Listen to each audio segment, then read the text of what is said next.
pero yo creo que la poesía es el epicentro de todas las artes, la mayor de las artes.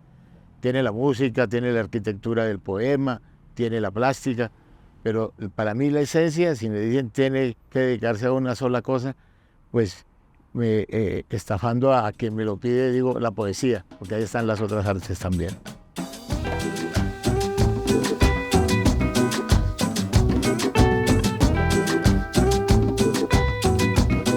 Amén.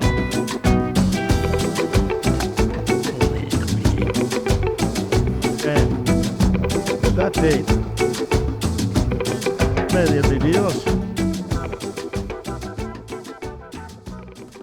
Hice un recorrido bastante intermitente por colegios, porque ni era buen alumno, ni era el mejor portado, y generalmente terminaba en unas acciones disruptivas con los profesores.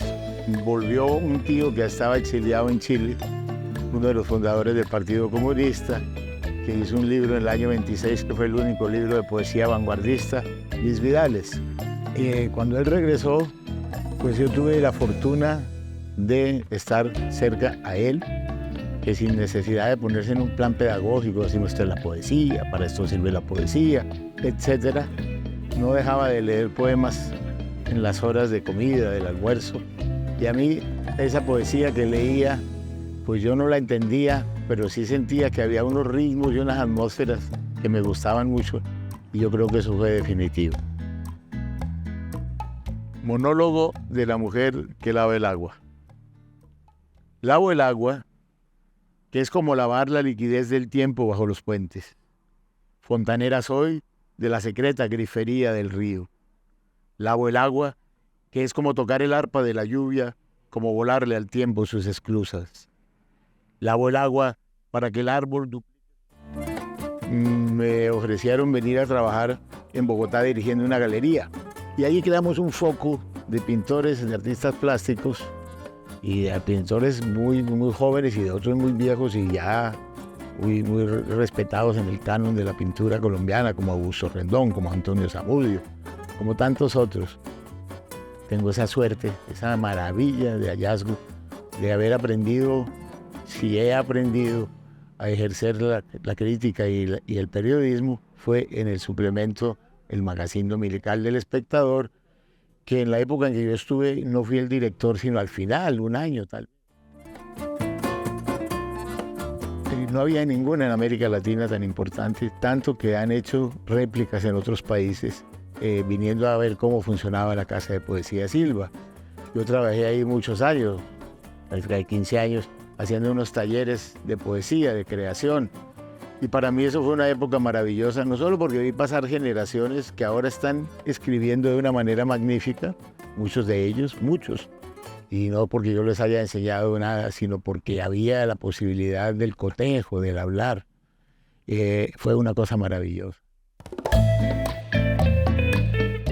El término desencantado, que creo que lo usó un crítico norteamericano, no estoy muy seguro si fue James Armstrong, a mí no me acaba de convencer como ningún rótulo, ¿no? ¿Desencantados de qué? Si nunca tuvimos un encanto, luego tampoco tendríamos que tener un desencanto, ¿no? Le han dado como 20 títulos, rótulos a esa generación. Aunque odio los rótulos, me he inventado uno que es la generación del incili, porque la gran mayoría de gentes de ese continente en ese momento que eran intelectuales tuvieron que exiliarse, irse a otro país. Una condición trágica, pero no es menos trágica el incilio, que es el exilio interior, el exilio en un país que no cuenta con uno, que uno está exiliado dentro del país.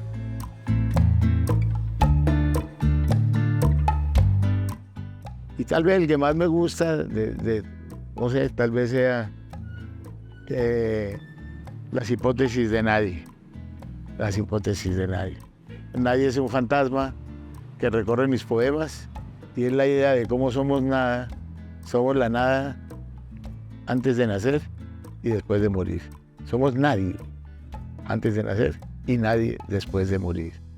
Ese periplo entre dos nadies, el nadie de antes de nacer y el nadie después de morir, intento llenarlo de poesía y de amigos. Al que se niega a escuchar el canto de los vendedores de humo, al gato escaldado por el carnicero, al caballo espoleado por el miedo, al sin suerte que practica el tiro al blanco y siempre atina en el centro del error, al niño solitario que espía la vida a través de los cerrojos, al aguafiestas, al que llega tarde a su propio velorio, a los poetas enjaulados por todos los tiranos, les dedico esta ronda de palabras sin blasones. Algo de ellos convive sin remedio en mi pellejo. Que se resistan a ese canto de sirenas de tener que pertenecer a un grupo que intenta escribir el mismo tipo de poesía. Y sobre todo, mucha lectura, porque el que no lee difícilmente puede